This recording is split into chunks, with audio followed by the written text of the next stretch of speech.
अस्सलाम वालेकुम। ग्राहक ने दुकान में दाखिल होकर दुकानदार से पूछा, केलों का क्या भाव लगाया है? दुकानदार ने जवाब दिया, केले 12 दरहम और सेब 10 दरहम। इतने में एक औरत भी दुकान में दाखिल हुई और कहा, मुझे 1 किलो सेब और केले चाहिए, क्या भाव है? दुकानदार ने कहा, केले 3 दरहम और सेब 2 दरहम। औरत ने अल्हम्दुलिल्लाह पढ़ा। दुकान में पहले से मौजूद ग्राहक ने खा जाने वाली गजबनाक नज़रों से दुकानदार को देखा। इससे पहले कि कुछ औल फौल कहता, दुकानदार ने ग्राहक को इशारा करते हुए थोड़ा इंतज़ार करने को कहा।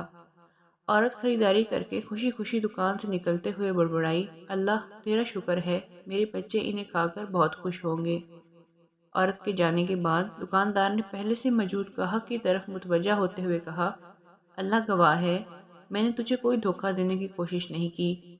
ये औरत 4 यतीम बच्चों की माँ है, किसी से भी किसी किस्म की मदद लेने को तैयार नहीं है। मैंने कई बार कोशिश की और हर बार नाकामी हुई है।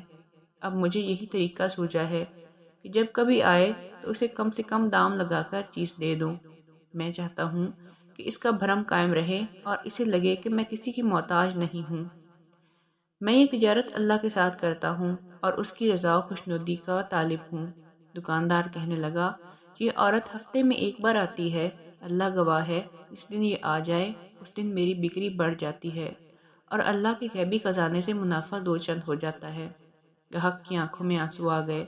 उसने आगे बढ़कर दुकानदार के सर पर बोसा देते हुए कहा, वाह खुदा, लोगों की ज़रूरतों को पूरा करने में जो लज्जत मिलती है, इसे वही जान सकता है जिसने आजमाया है।